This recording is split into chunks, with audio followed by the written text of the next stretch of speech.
Okay, the similarity between in these phones are probably same. मतलब बिल्कुल भी आपको दूसरे ऐसा लगेगा कि दोनों एक ही कंपनी के फ़ोन हैं, लेकिन यहाँ पे डिफरेंस कहाँ पे आता है इस वीडियो में हम बात करेंगे और लास्ट में हम कंक्लूजन के बारे में बात करेंगे कि इन दोनों फ़ोनों में से आपको कौन सा चूज़ करना चाहिए। ठीक है, तो चलो आगे बढ़ते हैं और आपका स्वागत है एक और नई वीडियो में। आज की वीडियो में हम डिस्कस करने वाले हैं कंपैरिजन के बारे में, जो कि है मोटोरोला के बीच में और सैमसंग के बीच में। हम यहाँ पे केवल स्पेसिफिक इंपॉर्टेंट पॉइंट्स ही डिस्कस करेंगे, जैसे प्रोसेसर कैसा है, गेमर्स के लिए कैसा रहेगा, कैमरा क्वालिटी दोनों में से किसकी अच्छी है। ऐसे पॉइंट्स हम डिस्कस करेंगे ताकि आपका ज़्यादा टाइम वेस्ट ना हो और जल्दी आप इन दोनों का डिसाइड कर पाएँ कि आपको कौन सा फ़ोन लेना चाहिए। स्टार्ट करते हैं मोटोरोला रेजर 60 अल्ट्रा से, जो कि अभी मार्केट में न्यू लॉन्च होने वाला है। मतलब आज मैं वीडियो रिकॉर्ड कर रहा हूँ तो आज से 27 मई को ये लॉन्च हो जाएगा। सैमसंग का पहले से ही लॉन्च है, तो उसमें आप बहुत ज़्यादा चीज़ें भी चेक कर सकते हो। मोटोरोला की ये थोड़ी सी ऑप्शनल चीज़ें हैं जो कि हमें पता चली हैं वेबसाइट वगैरह से, आर्टिकल से, वीडियोस वगैरह से देखी हैं, तो उनके बारे में हम डिस्कस करते हैं। सबसे पहले अगर मैं प्रोसेसर की बात करूं तो मोटोरोला में आपको मिलने वाला है स्नैपड्रैगन 8 एलाइट का प्रोसेसर, जो कि मैंने आपको पिछली वीडियो मैंने कंप्लीट एक मोटोरोला रेजर 60 अल्ट्रा का रिव्यू कर रखा है, जिसमें मैंने बता रखा है सारे फीचर्स के बारे में, आपको कैमरा क्वालिटी कैसी है, सारी चीज़ें वो आप जाके देख सकते हो अगर आपको उसका कंप्लीट रिव्यू चाहिए। लेकिन इस वीडियो में हम बात करें तो केवल हम इंपॉर्टेंट पॉइंट्स के बारे में डिस्कस करेंगे। इसमें आपको प्रोसेसर मिल जाता है स्नैपड्रैगन 8 एलाइट का प्रोसेसर, जिसमें अगर हम गेमिंग वगैरह के एक्सपीरियंस की बात करें तो वो बहुत ज़्यादा हाइप होने वाला है। अगर हम स्नैपड्रैगन प्रोसेसर की हम पिछली हिस्ट्री की बात करें तो यहाँ पे हमें 2 साल से हम देखा है कि मतलब बहुत सारे अच्छे रिव्यू भी आए हैं। अमेजोन वगैरह पे जाके चेक कर सकते हो, एंड बाकी यूट्यूबर्स की वीडियो भी अवेलेबल है यूट्यूब पे, जिन्होंने अच्छे खासे रिव्यू दे रखे हैं एंड गेमिंग परफॉर्मेंस भी उनमें से आपको दिखाई है। और अगर हम नेक्स्ट चीज़ की बात करें तो यहाँ पे आपको 12 GB रैम मिल जाती है, 512 GB की स्टोरेज मिल जाती है, तो ये आपके लिए इनफ है। अगर हम 1 लाख के बजट से बात करें तो आपके लिए 12 GB रैम मिलनी चाहिए। कई सारे आर्टिकल्स में मेरे को ये भी दिखाई दिया कि इस बार मोटोरोला 16 GB रैम के साथ आएगा, लेकिन काफ़ी सारे most of the articles are saying कि मतलब 12 GB रैम ही आपको मिलने वाली है एट दी एंड। ठीक है, तो मतलब 12 GB आपके लिए इनफ है, 512 GB की स्टोरेज रहेगी। तो अगर हम एवरेज यूज़र की बात करें, अगर वो भी एक गेमर्स होता है, मतलब मैं अब मेरे को यार बस फ़ोन चलाना होता है और वीडियोस वगैरह देखनी होती है और कभी कभार मैं गेम वगैरह खेल लेता हूँ, तो मेरे लिए ये परफेक्ट फ़ोन है। अगर हम इसकी बैटरी की बात कर लें, जो कि हमारे लिए थर्ड मोस्ट इंपॉर्टेंट टॉपिक होता है जब भी हम किसी फ़ोन को बाय करने जाते हैं, तो इस फ़ोन में आपको मिलने वाली है 4700 mAh की बैटरी, जिसके साथ आपको चार्जिंग केबल वाला 60 वाट का चार्जिंग सपोर्ट मिलेगा। अगर मैं बाकी फ़ोनों के कंपेरिजन में बात करूँ तो 60 वाट का चार्जिंग सपोर्ट थोड़ा सा कम है। अगर हम इतने पैसे कंपनी को दे रहे हैं तो 60 वाट का चार्जिंग नहीं, 90 वाट का चार्जिंग होना चाहिए था।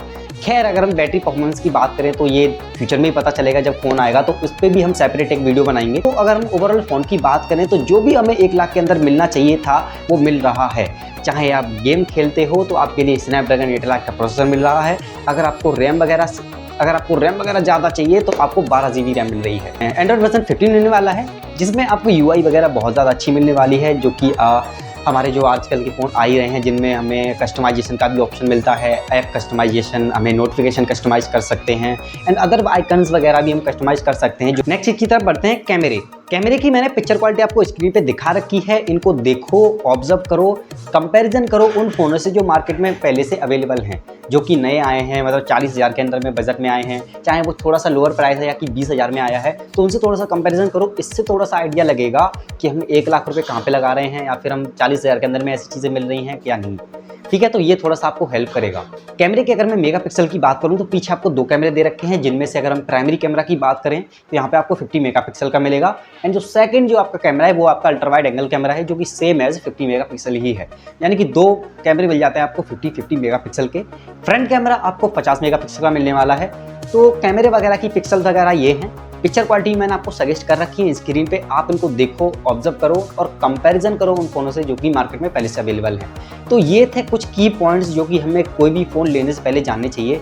अब हम बात करते हैं सैमसंग Z Flip 7 फ़ोन की, जो कि सिमिलर, अगर हम दूर से फ़ोन को दिखाएं, एक हाथ में सैमसंग पकड़ें, एक हाथ में मोटोरोला पकड़ें, तो आप दूर से डिफरेंस नहीं कर पाओगे कि इन दोनों फ़ोन में से मोटोरोला कौन सा और सैमसंग कौन सा है। इस फ़ोन में आपको मिलने वाला है Exynos 2400 का प्रोसेसर, जो कि गेमिंग वगैरह के लिए मेरे को इतने आर्टिकल नहीं मिले, लेकिन अगर आप एक एवरेज यूज़र हो, आप मतलब थोड़ा सा गेमिंग वगैरह से हटके हो, तो आपके लिए तो बढ़िया है।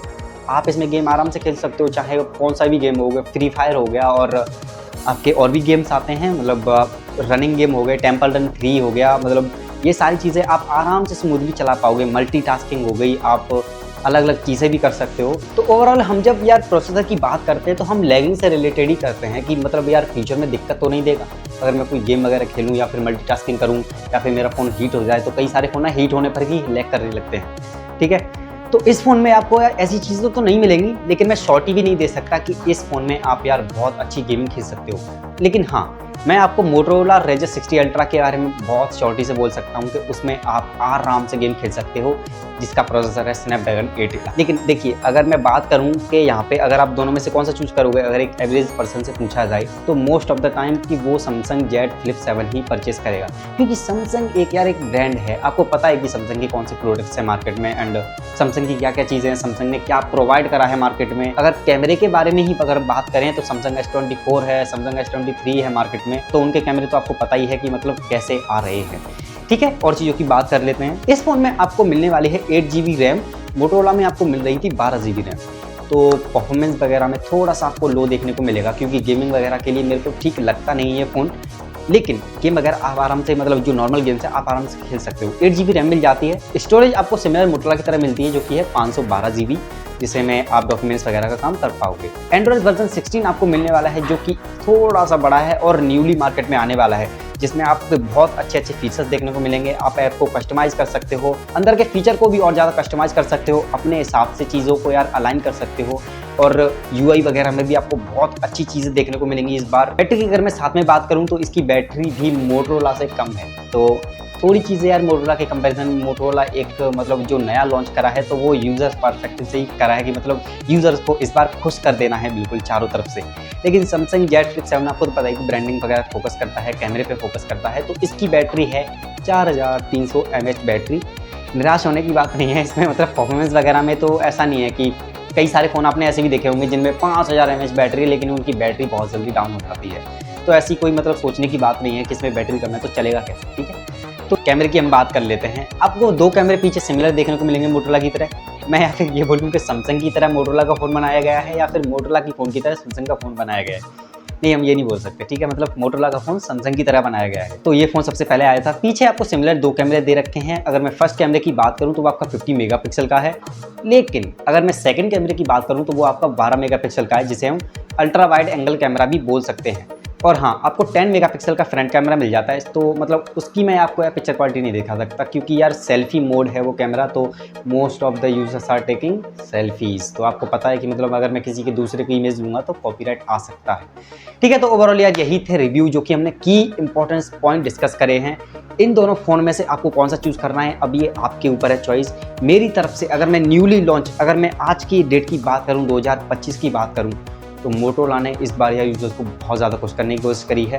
एंड अगर मैं सैमसंग की बात करूँ तो ये थोड़ा सा अपने हिसाब से चीज़ें देता है यूजर्स। अगर आपका 1 लाख का बजट बनता है तो आप इन दोनों फ़ोनों में से कोई सा भी चूज़ कर सकते हो, ठीक है। तो मिलते हैं अगली नेक्स्ट वीडियो में, तब तक के लिए thank you so much for watching this video. आज की वीडियो में बस इतना ही, मिलते हैं नेक्स्ट वीडियो में। Thank you so much, bye.